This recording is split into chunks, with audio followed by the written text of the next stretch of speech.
ಆದ್ರೆ ಕಳೆದ 2 ಬಜೆಟ್ ಅನ್ನು ಕೂಡ ಕಾಂಗ್ರೆಸ್ ಸಿದ್ದರಾಮಯ್ಯನವರು ಏನು ಬಜೆಟ್ ಅನ್ನ ಮಂಡನೆ ಮಾಡಿದ್ರು, ಯಾವುದರಲ್ಲೂ ಅಭಿವೃದ್ಧಿಗೆ ಹಣವನ್ನ ಬಿಟ್ಟಿಲ್ಲ.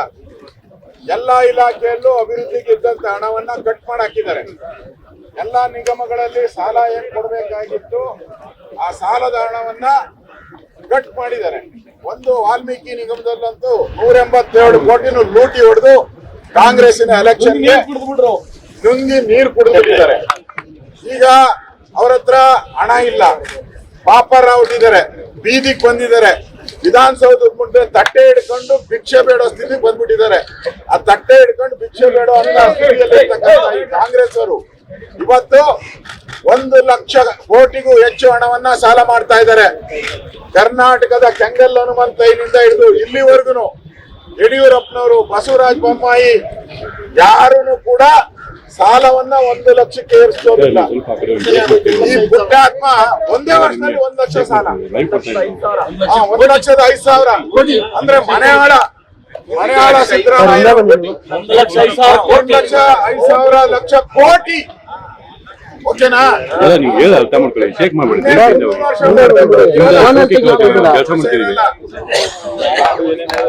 ಇಂತ ಸಾಲ ಮಾಡಿ ಅವರು ಈಗ ಮೊನ್ನೆ ನಾವೆಲ್ಲ MLA ನೋಡಿ ಆಯ್ತು, ಅಭಿವೃದ್ಧಿಗೆ ಹಣ ಕೊಡಿ, ಶಾಸಕರು ಏರಿಯಾಗ ಹೋಗಕ್ಕೆ ಮಾನ ಮರ್ಯಾದೆನಿಲ್ಲ.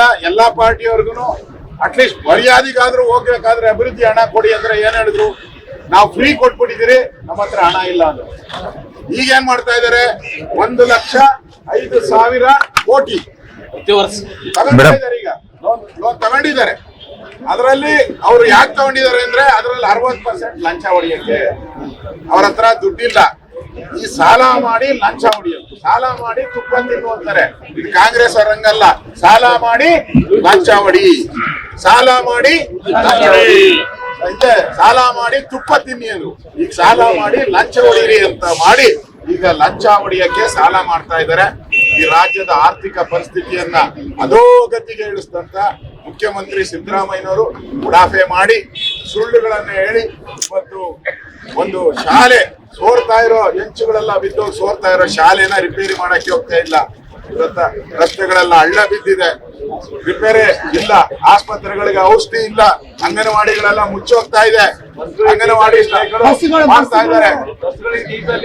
ಎಲ್ಲಾ ಬಸ್ಗಳಲ್ಲಿ ಬ್ಯಾಟ್ರಿನೇ ಇಲ್ಲ, ಡೀಸೆಲ್ ಇಲ್ಲ, ಸರ್ಕಾರಕ್ಕೆ ಬ್ಯಾಟ್ರಿನೇ ಇಲ್ಲ. ಈಗ ಪಾಪರ್ ಆಗಿ ವಿಧಾನಸೌಧದ ಮುಂದೆ ಭಿಕ್ಷೆ ಬೀಳೋ ರೀತಿ ಈ ಸಿದ್ದರಾಮಯ್ಯ ಮತ್ತು DK ಶಿವಕುಮಾರ್ ಅವರು ಇದ್ದಾರೆ. ನಮ್ಮ ರಾಜ್ಯವನ್ನ ಹಾಳು ಮಾಡಿದ್ದಾರೆ. ಅಟ್ಲೀಸ್ಟ್ ನಾವ್ ಇವತ್ತು ಯಾಕೆ ಪ್ರತಿಭಟನೆ ಮಾಡ್ತಾ ಇದ್ರಿ ಅಂದ್ರೆ, 2 ವರ್ಷ ಹಾಳು ಮಾಡಿದ್ರಿ, ಈ ವರ್ಷ ಆದ್ರೂ ಅಭಿವೃದ್ಧಿಗೆ ಹಣ ಕೊಡಿ. ಶಾಸಕರು ಗೌರವದಿಂದ ಕ್ಷೇತ್ರದಲ್ಲಿ ಹೋಗಿ ತಲೆ ಎತ್ತಿ ಕೆಲಸ ಮಾಡಕ್ಕೆ ಅವಕಾಶ ಮಾಡಿ. ಮನೆಯಾಳ ಕಾಂಗ್ರೆಸ್ ಅವರೇ ಇನ್ನಾದ್ರೂ ಬುದ್ಧಿ ಕಲೀರಿ ಅಂತೇಳಿ ನಾವು ಈ ಹೋರಾಟವನ್ನ ಮಾಡ್ತಾ ಇದ್ದೀವಿ.